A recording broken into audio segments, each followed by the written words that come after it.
Okay, hello everyone. My name is Lucas Ferreira, and I'm a postdoc at the University of Alberta. And today I'm going to talk about how to use MCTS, or Monte Carlo research, to generate music with controllable emotion. So before I show how the algorithm works, I'm going to show you some outputs of our model. So in this work, we separate the space of emotions using the circumplex model. This means that we have a valence dimension and an arousal dimension for representing each emotion. We do actually discretize the space into 4 different emotions: E1, E2, E3, and E4. And here's an example of a piece generated with the E1 emotion. So it should have more like a positive sentiment and high arousal.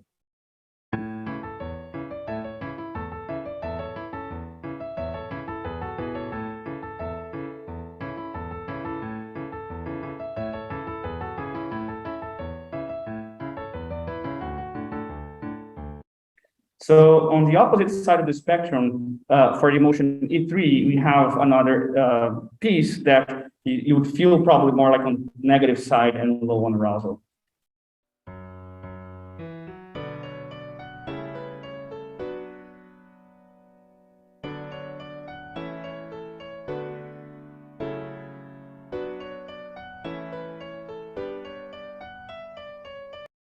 Cool, so how does this work?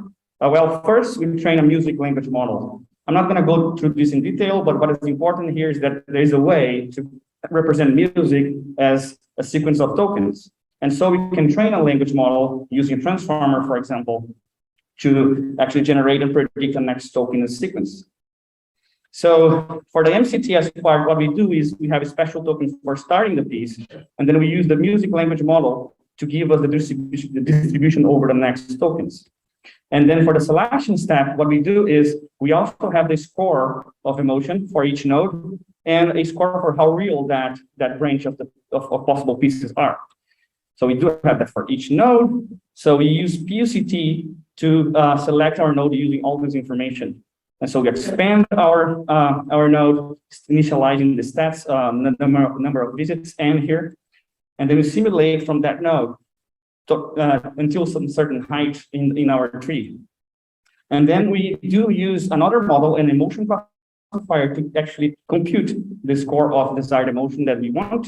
And we use a third model, which is a music discriminator, to tell us how real that simulated range is. So we backpropagate that through up the tree and update our stats of number of visits. And we do this many times. And then we have a distribution over number of visits of each token, right? So what we do then is just sample from that distribution to get our next token. So we train all our models using the VG Media data set. It's the data set we built. It has piano arrangements of video game music, and it sounds like this.